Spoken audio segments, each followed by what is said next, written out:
Great. Thank you all. And thanks for coming. As I said, feel free to hijack this to meet your needs if you have questions. But we put together this webinar to provide information about one piece that can help you to transition and build a Propel program at your university. I know this has got a lot more interest now because of the challenges to prep and presumably the permanent cancellation of prep. But we have always felt that this is something that groups that are running post-bac programs already could really take advantage of. And since it was so effective at UCSF, we hope that we could spread the model. It would work well together with the prep program, but we started ours before we had a prep program or a prep grant. And so it can certainly work as a standalone model. The PESF, as you probably know if you're here, is just a $10,000 grant, but part of it is to help you leverage that with your institution. And I think one of the key things about Propel is that it leverages institutional wealth. And even though we all have our challenges, I think all of our institutions still have a fair amount of capacity to support training programs. It's what we do. And post-bac programs have, in some places, been underfunded or underrecognized for their importance to build the scientific pipeline, especially to build it with a diverse group of people from different backgrounds that may or may not have had Research One institution access during their undergrad to get a whole bunch of research experience before they think about applying to PhD programs. So, um, this is a little bit of history of Propel. We did start it back in 2020 in the wake of the killing of George Floyd and a lot of interest in trying to do better at our universities to live our values. And so we dreamed up the idea that we could combine these paid research opportunities that many of us already had in our labs, technicians that are doing a maybe 1, maybe 2 year stint to go on to a PhD program with a curriculum and a community organization that would help them on that journey, especially for those that, like I said, that haven't had the same opportunities as others during their undergraduate years.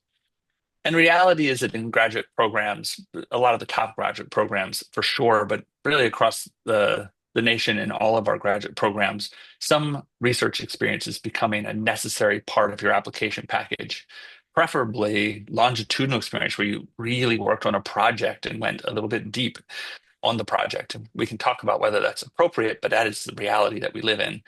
And so making those opportunities available in an equitable fashion is really important. And so we decided that we would combine a matchmaking program to help faculty find really good post-bac technicians to work in their labs with some maybe incentives to help them to get involved. And we'll talk about that some more. And certainly with a critical mass community of people who could learn together and support one another through this period where they have to make a big call about their future and what they're going to do for a living and whether they're going to commit to a 5 or 6 year PhD program. So that program started here at UCSF. You can see the pictures of the various co-founders. We did it with a team of leaders, and I think that was really important, especially when we're doing it all on a shoestring. And we grew over the years. That picture down at lower right is our 2024 symposium. I think Jessica just updated that with a newer picture in front of Genentech Hall.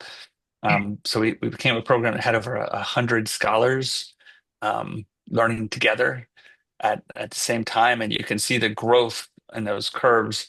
The text gets pretty small on my screen, but those different shades are different groups that were represented within our scholar population. You can see that we grew across the board from just a few people when we started in 2021. Maybe I think depends on whether you say we started with 2 or started with 8, but we captured people who were already at UCSF and then started to recruit through the matchmaking and went through some pretty explosive growth. I think you see the first 2 years pop up when we had our matchmaking events and a bunch of people came in. And now we have a sustainable program that have people coming in all year long, and we've served over 200 people at UCSF alone. And other places are really getting off the ground. So there's now not just UCSF Propel, but Propel Northwest up at UW and the Hutch. We have partners at Reach at Stanford, at University of Iowa. The eye care program has taken the Propel model and it's really joined the community in a robust way, and it's helping us do better. And several other places that have got off the ground and are just building a little bit with our help. And we're here to offer not just $10,000 maybe, but some consultation and that community to connect with, so that you can use things that have been created elsewhere. Um, and ultimately, what we hope is that this will become an integral part of our training programs, maybe the way prep was. But I think it could be much bigger. There's so many technicians out there in labs from all different backgrounds, and we could increase diversity in biomedical sciences just by making sure that people are aware of these opportunities and helping to connect them with them across the nation. And I hope that at some point we won't remember what it was like before there was a Propel. Um, So there are lots of deserving students coming out of undergraduate programs, international students, students from every background. Um, I think that ideally we could provide the same kind of thing to all. If we did that at UCSF, we would have something in the thousands of Propel scholars all the time. And I, I, I think that the Propel values as we were founded are to really dedicate ourselves to increasing diversity and equity in STEM. It doesn't mean that people who are dedicated to those same values from every background can't participate. We're open to all. Um, but we do have the value that we hope that our efforts and our outreach will make these opportunities available to people who might otherwise miss out on them, not learn about them, or feel like they're not welcome at a place like UCSF and either not come or not persist in science. We try to support an inclusive environment through culturally competent mentorship. I think some kind of mentor training is really important, and we've really advocated for that at our site and at other sites. It also means building community. I think it just makes a really big difference when you get a critical mass.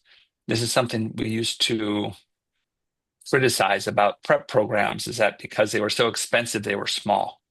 Um, you can do this with a small group, and some prep programs have been incredibly effective. And I don't I don't think that all of our criticism was always fair, but I do think that by building a really large group, we've been successful at building a community that's taken on a life of its own. And we have a scholars council and leaders within that community that tell us how to make it better. And they really do support one another, and they feel more comfortable at UCSF because there's this big group that they get to be part of. Um, so I think that aiming for bigger cohorts, especially if you're at a place with more resources, is important. And that means reaching out across disciplines and not getting too focused on your one little area of science and trying to like do something in your department, but instead finding partners that you can work with to make it big. And we provide a curriculum, and I think that's important. There needs to be something more than you have a job. There's no doubt that these scholars learn most of what they need to know about whether they want to do a PhD and what that will look like and how to operate in a scientific environment in the lab and in their lab meetings and with their direct mentors. And that should be most of their time. And we try not to get in the way of that because they are paid employees with all of the expectations and all of the advantages of that. But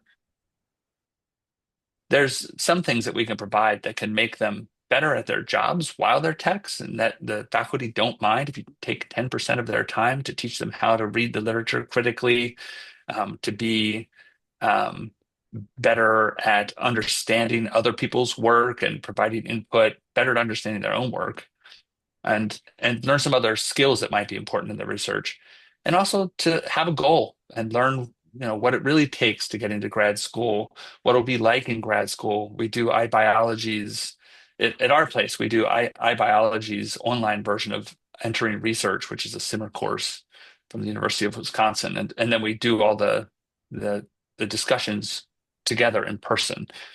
And I've seen big effects of students having the chance to talk about their future and their goals together and with in a supportive environment with faculty and postdocs or students that can help to guide them. And so we provide a light touch curriculum that really focuses on their career development. And as I said, robust staff and faculty leadership is maybe it doesn't look like it belongs there with the values, but this is about living our own values, right? This is about putting up. And so if I had decided to start a Propel program, it would have failed. If Jessica and I had decided to start a Propel program, first of all, I would have never found Jessica. But even if we had had that, um, I don't know how that would have gone.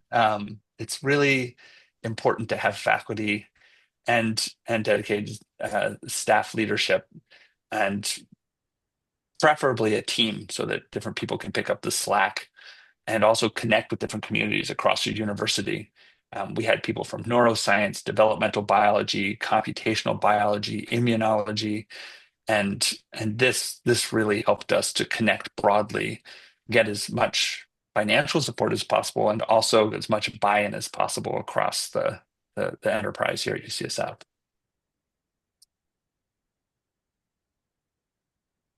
So as I said, we have a longer term vision of a nationwide network of Propel programs. We're working on that. We're working on that through this and trying to connect everyone, maintain some of the connections that the prep network had fostered for so long, and also by raising money. So this is because of an anonymous gift that we're able to offer this program through Solving For, and which is a 501(c)(3) that's helping us administer this grants program.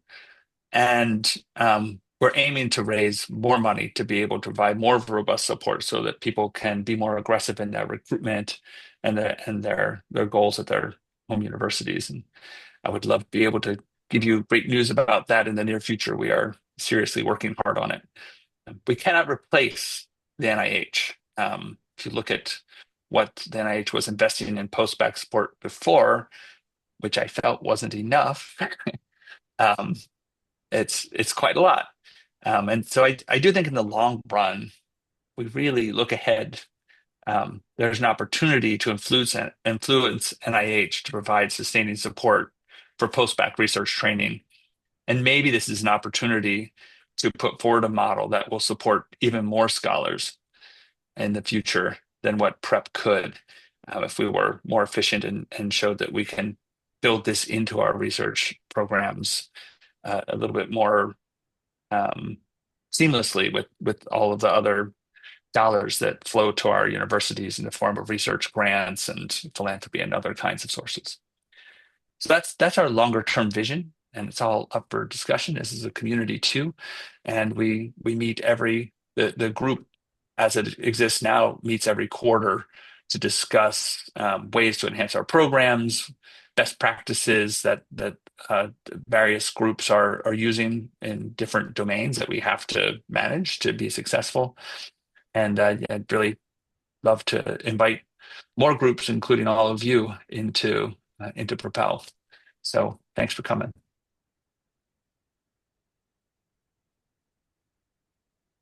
Do we want to pause? Because I'm going to turn it over to Jessica. That's sort of the big picture-y stuff. Are there questions there or comments?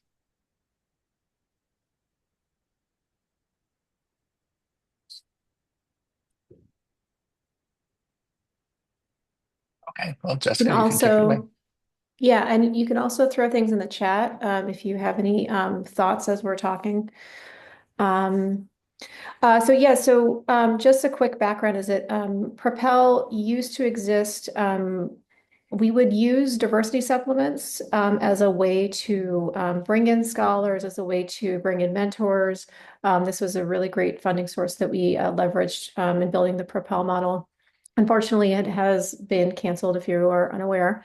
Um, but we want to point out that it was really only a partial funding source for our scholars. A lot of times with the funding for postbac scholars, the thought is that you need to have some money there in order to incentivize these hires.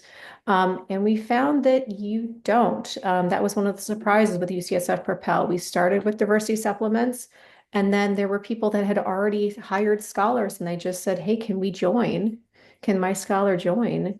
And we were like, "Yeah, that's fine." And we just started bringing in scholars without diversity supplements. It was a really great attractor, and I think it will depress our numbers. The fact that we are losing not only these opportunities, which expand the number of positions available at UCSF, but also the just the money. Some people just don't have the funds to hire a postbac scholar every year, and the diversity supplements helped with that. But we really only ever had 25% of our scholars funded by diversity supplements at any one time.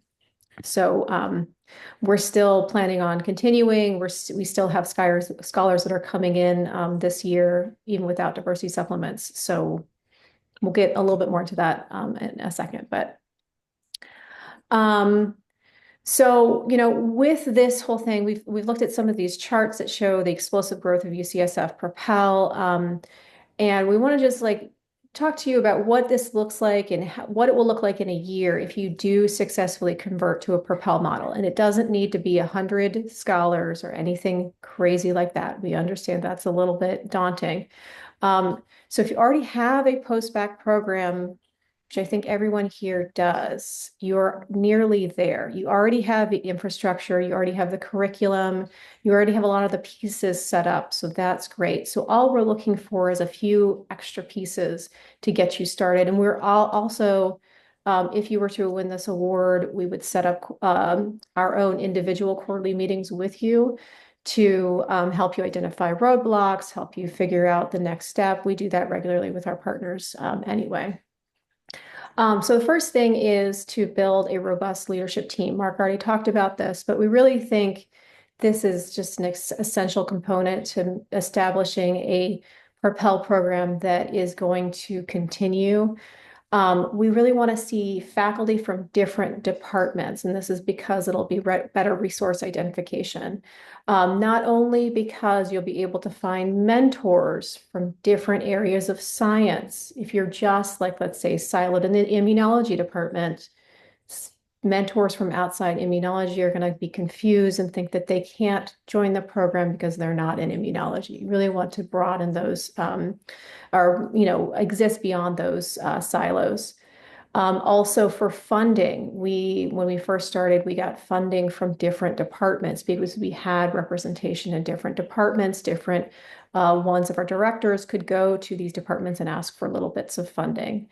Also, just many of our faculty are graduate directors or former graduate directors, and having representations in different graduate programs is helpful just to explain to scholars how to get into these programs at your institution. We get a lot of scholars that stay at UCSF, and we see that also with prep programs and with our now Propel partners that postbacs tend to stay at their home institution, and part of that is you preparing them to apply to the home institution. Also, having just the number of faculty, Mark got into this a little bit, but just having more people around to share responsibilities. When they first started, I wasn't there. When they first started in 2020, they had about 10 scholars, and they were able to share effort, and it was just a group of faculty. They didn't need an administrator. And then it got to 20 and they were still okay. And then it got to 50 and then they hired me. So, and we realize that different places are going to have that upper bound. UCSF, we haven't found our upper bound yet. So we're just going to keep growing, but in other places that might not necessarily be true. On the scholar side, we do want to see that you are starting that expansion. So 3 scholars or more in that first year that would be above what you currently have in your number of scholars that you would normally recruit. We have on here outside of your current programmatic support. That's kind of old wording because many of the programmatic support is disappearing or is no longer available.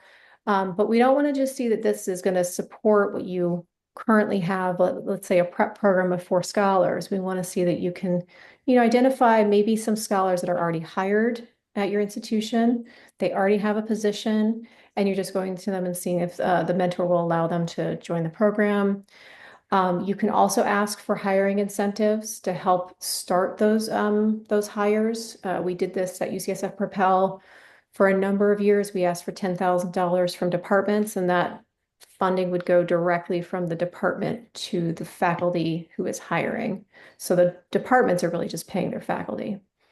But really, when you're thinking about this program in the future, when you convert to the Propel model, you're really thinking about coming in after those hirings have happened. So faculty are thinking about hiring or have already hired, and that's when you come in rather than finding the scholar and doing the matching.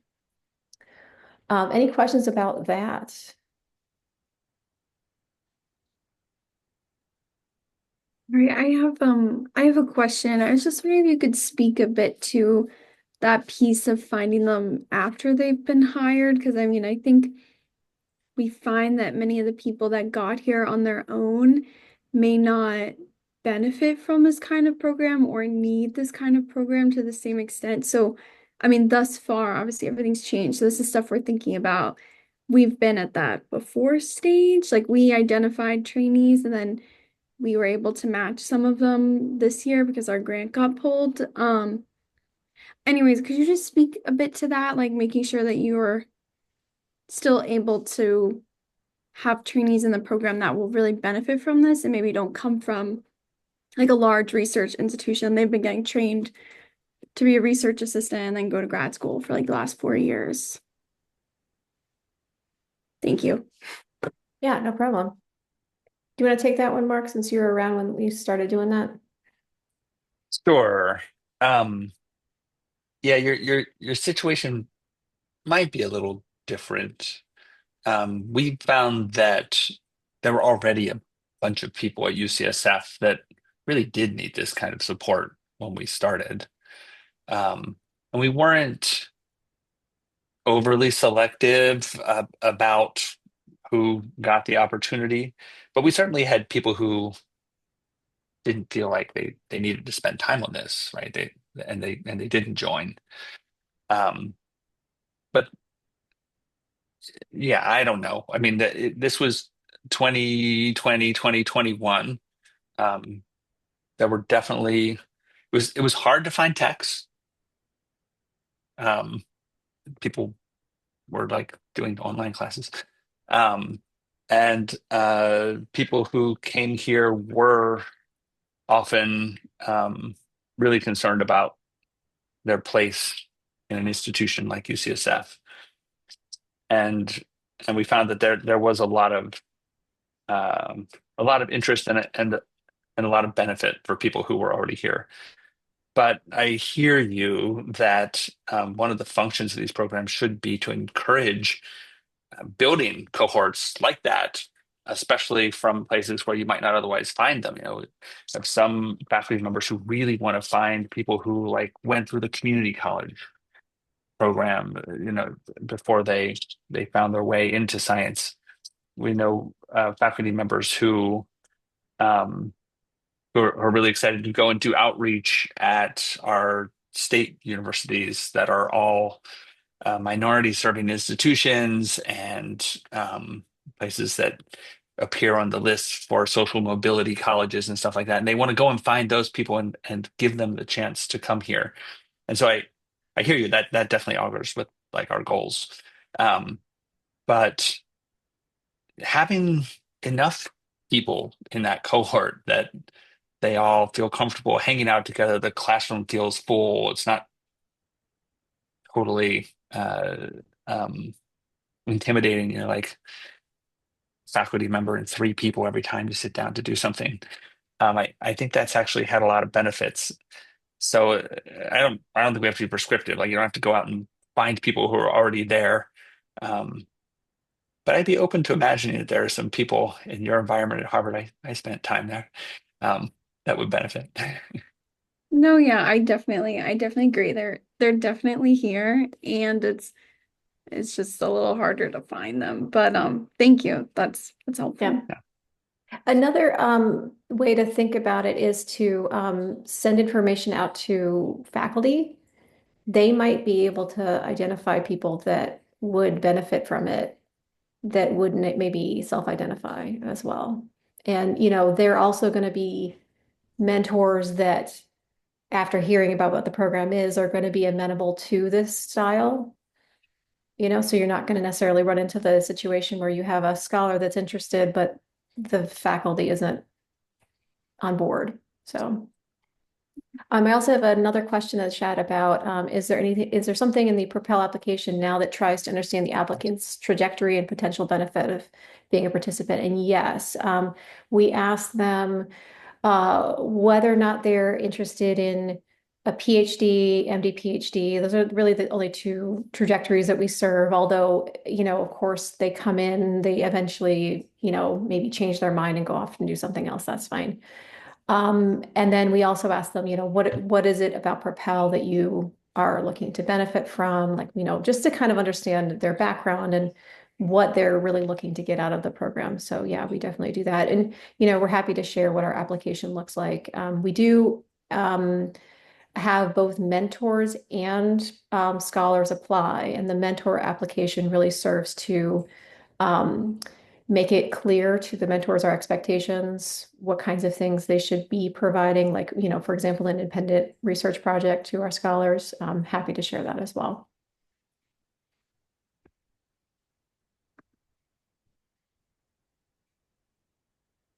Maybe one more question. Oh, great. Um, All right. So into this particular grant, what does it fund? We wanted to be really broad and flexible with what the grant can fund. So it's small. It's only $10,000, but we know every little bit can help. We're looking for things. We're looking for you to or to fund scholar recruitment, including a matchmaking event. Really quickly, a matchmaking event. This is where we connected. Faculty and scholars that could apply for diversity supplements. Now we're revamping it to just be a hiring event where scholars would come in and do quick interviews with faculty, and then beyond that they would do a formal interview and get a position. We think this is amenable, and we think it's going to work because in the past faculty came to the matchmaking event having no intention to apply for a diversity supplement. If you're not aware, diversity supplements are really complicated and onerous to apply for. And so faculty came just to find good scholars to hire. And we really think your programs, PrEP, the postbac programs in general, are going to be programs that are going to attract the best postbac scholars, the ones that are really ambitious. So that'll be something that can help with scholar recruitment. Um, we're looking for curriculum, career development workshops, community building and peer-to-peer networking could be something you're supporting with this, mentorship training. I'll go into that in a little bit later with an example from a previous application. Data tracking and program evaluation, just for the purposes of understanding how your program's doing, how we can better post-bac education as a whole. The funds can be applied to a wide range of costs. We'd love you to check in with us if you're wondering if something will work. But we're, interested in, funding event expenses, speaker honoraria, curriculum coordination effort, administration, IT support, lots of different things.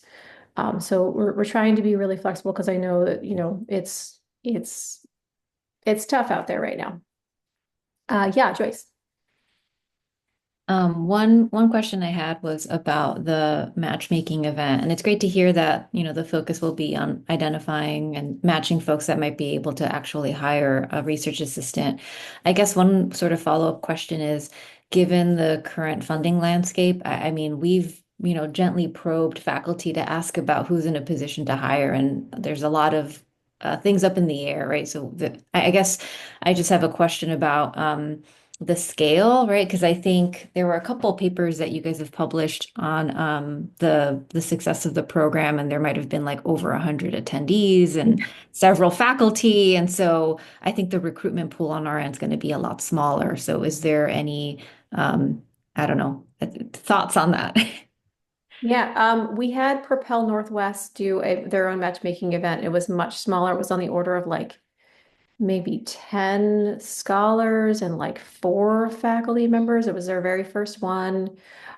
We have a very large one because, we do have a lot more faculty that are aware of the program, used to the program. It's gotten bigger over the years. There's also faculty always looking to hire postbac scholars. So it's going to look different at different sites. And, maybe a matchmaking event isn't going to work at every single site. And we're happy to help you mod these kinds of, supports so that it will work for your site.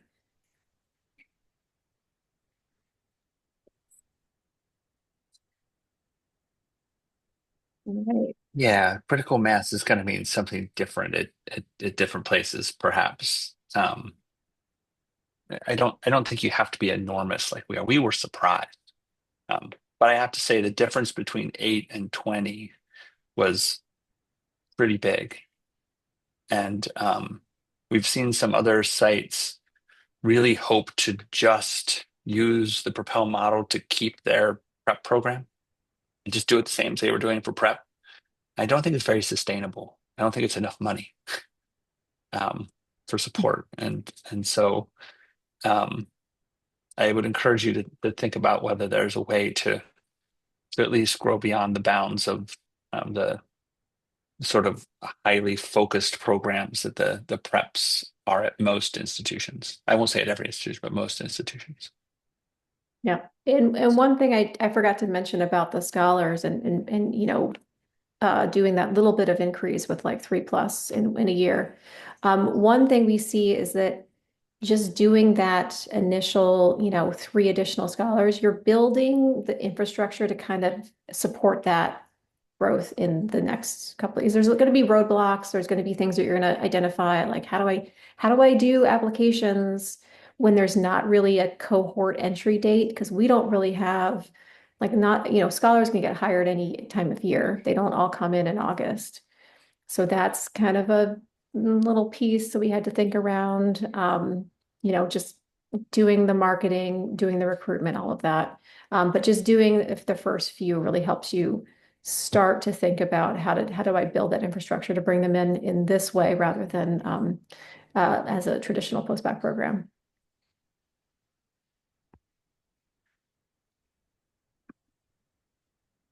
So what are we looking for these applications? We're definitely looking for programs that uphold Propel's values, and those are on our website. They're in this presentation. I believe they're also on the RFA. When you're writing your application, look at what you're doing and see if you can call out to our values. When we're going through these applications, we really do have a rubric that just has those values there, and we're looking to see if you match those really well. We're not trying to dictate much on like how your program functions at different sites because we realize not every site is UCSF. So not every site's going to function the same way that we have. But we do want to, maintain those values. That's really what we're trying to make consistent across all sites. We're looking for proposals that show that you've thought about a way to expand beyond the bounds of the current cohort that you have. Again, doesn't have to be big, but just are you thinking about ways to find additional scholars beyond what you normally support? We do want to see leadership teams that are going to be from across different departments, that it's a robust team, so that you can really have that established support, that you can kind of be a program that is across the institution. It really helps right now with UCSF. It's just so easy to get volunteers to help out at UCSF Propel. It's easy to get scholars join into the program. It's easy to get new mentors. It's just easy because the word has gotten out. We're into every part of UCSF. They know who we are, so it's easy to do a lot of those things. We are extremely interested in the potential for matching funds. We know this is a very small grant, but we encourage you to use it to leverage for matching funds with your institution, with other funding sources. We've seen in previous applicants, they've doubled the support, more than doubled the support just by asking for matching funds. So there is a section on the application to tell us if you've identified somebody who will match the funds. We're very interested in applicants that have the potential to do that. And I think, oh, and then yes, our examples.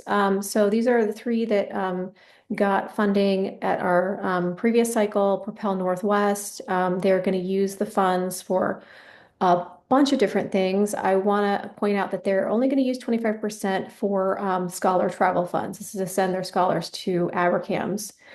We do really want to see nothing more than 25% for something like that that's really going to just fund something for just your current scholar. So that's not going to be something that's going to help establish a program that's going to help you, sustain. There is, a lot of benefit to sending scholars to ABRCAMS. We love ABRCAMS. It's great for, recruitment as well. We don't want to have too much of these funds go towards travel if we can avoid it. At iCare, they had all $10,000 go towards a simmer trained facilitator to build a new,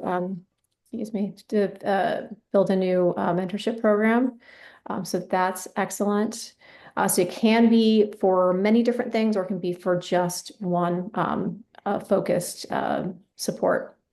At Badger Prep over at University of Wisconsin-Madison, they are using it to pivot from prep to propel. They have all of these different things, redesign curriculum, matchmaking event, scholar recruitment, but the funds are all going to administrative effort. So all of it's going to help keep their administrator. And then they just told us, all the different pieces that they're going to use that administrator for. So that is all fine. That's all something we're interested in. We know that administrative support, I'm an administrator. We know that it's very important in keeping these programs going. Just let us know what you're going to use that administrative effort for and how it aligns with the kinds of values and the kinds of things we want to see with an app with a Propel program. Yeah, Joyce. I noticed in the application, there's not like a specific budget that's requested, but I don't know if it's expected to kind of lay out in the text somewhere X amount for this. Like, is that what you're looking for? Yeah, we'd like to see something in the text. In previous applications, we've seen, like they talk about what they would like to do, and then there's, 2,500 for this, and 1,000 for that, and yeah. You don't need tremendous detail, but some of the things that Jessica pointed out, just let us know if people are thinking about something that might work for more than like backstopping you this year. Um, we, there's a fear that we'll have a lot of groups just trying to like plug holes in the leaky boat instead of thinking a little bit more forward about what we could do if we could maintain these programs and grow them.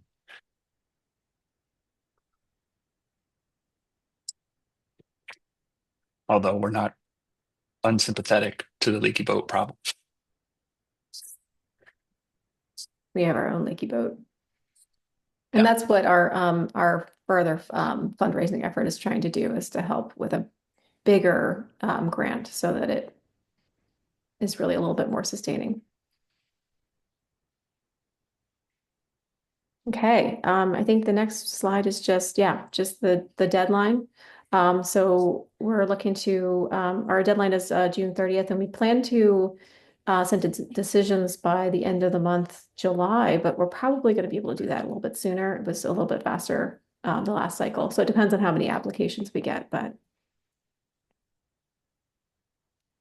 and with that, any additional questions? This has been great so far. Thank you for all the questions.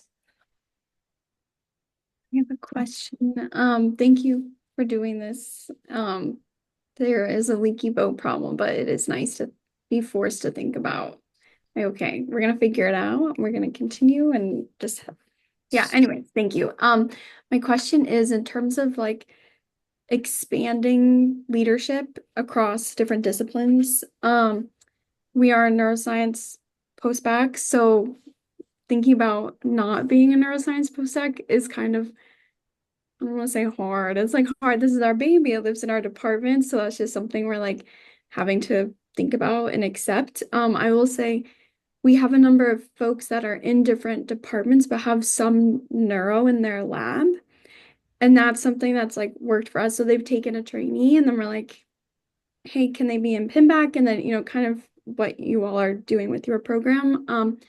Is that enough or is that like like we have someone in immunology who has a neuro project in their lab, and so now he's a part of our program as a faculty member, but he is still technically doing some neuro. Same thing for like folks at different hospitals, and we have like someone at MIT who's going to let their trainee be in our programs. So anyways, yeah, I'll stop there. I think you get it. Um, you're at Harvard, and I don't want to hold you to a different standard, but it's a big community there. Um, there's probably a huge neuroscience community already there.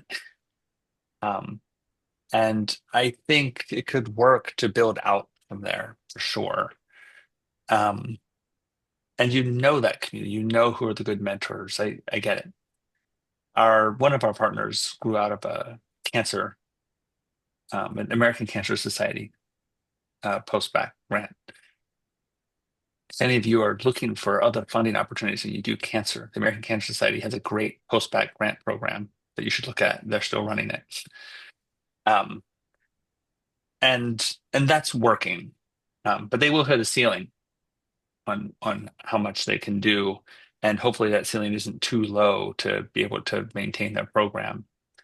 Um, I would say I'd answer your question with sort of a maybe it'll sound wishy-washy, sort of have it both ways answer. I think you should capitalize on all that you've done to build something within the neuroscience community and double down on that for sure.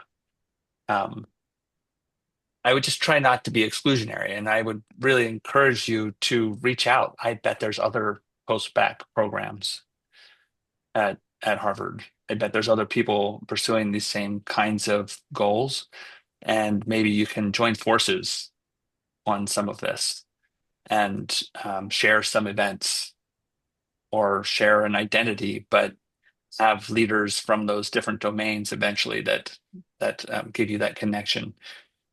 And that happened for us because we were connected by the group of founders were all program leaders in different graduate programs. I can't just replicate that for everyone, but I'm sure there are like-minded people at Harvard that could donate resources as well as take advantage of something that you've built without damaging or diluting what you've done. And I really think this sense of ownership that it has to belong to the department um, is probably not super productive in the long run, unless your department is really, really generous and rich.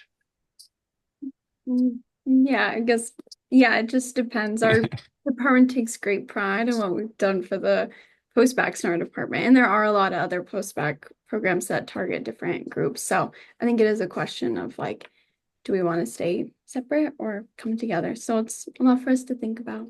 Thank you. In the chat, is this the Broad Institute's postbac program? Mine is not.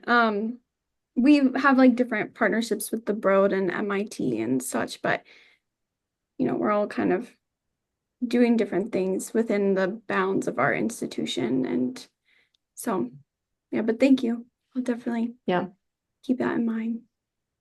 And I mean, another thing, like with Propel Northwest is University of Washington and Fred Hutch both working together. the Fred Hutch already had a postbac program. University of Washington was starting up one. What they're really doing is just like sharing events, having their scholars intermingle and connect as one community.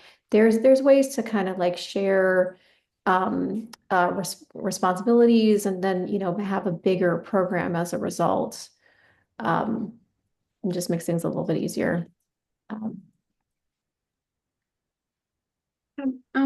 Yeah, no, definitely. And yeah, it's just, I guess like we haven't thought about it in that framework. Like we already, our postbacks attend another postbacks class and vice versa. And then like we intermingle with MIT's postbac. We just haven't thought about it in the sense of like coming under one name as like the Propel program or something like that. So it's helpful for us to think about. yeah, and I mean, we're happy I to love it. connect And you. Go ahead, Mark. no, go ahead. Well, I was just going to say we're happy to connect you with some of our partners that have gone through these growing pains to help you figure out how they made it, especially eye care because they were cancer focused. Um, yeah, at first it sounds challenging, but I think that we can help you with ways to kind of push through those boundaries. I'm kind of hopeful that it sounds like you already have people that are sitting in other departments, even though they're somehow connected to neurology. We have a really big immunology group at Propel, just because of our connection with Mark. There's certain groups that are a little bit over represented in UCSF Propel, even though we do have, offshoots in lots of different directions. Thank you. Yeah, and the idea of the branding and coming under the name Propel, I mean, doesn't mean you have to not call yourself Pinback. Um, Yeah. we're very proud when other people call themselves Propel. I think it doesn't hurt our broader fundraising goals if other places are visible. Um, but I mean, we've been partnering with Stanford for a while. They had already come up with the name Reach, and they started a postback program called Propel. So it was out the window. There's no way they were going to call themselves Propel, and that's totally fine. It's more important to us that you're pursuing the mission and that you're doing it in a way that isn't like so bounded that you're never going to have that critical mass community. And if you're doing that and you can sustain it and pay for it, that's awesome. I mean, we weren't against prep programs all over the nation, um, but one of our clear values is to extend the opportunity to as many people as possible. And I think one easy way to do that is to network with the people at your institution that want to help and have the capacity to do so. Totally agree. Thank you.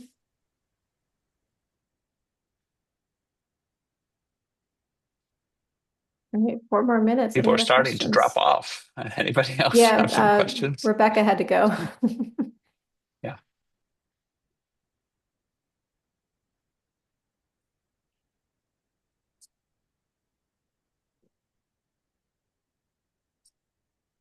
Well, All right. thanks for coming. We hope to hear from you some more.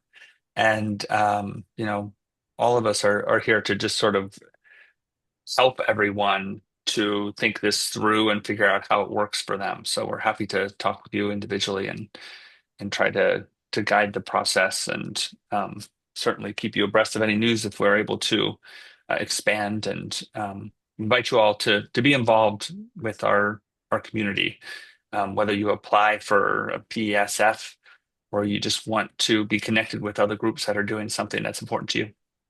So thanks for what you do. Yep.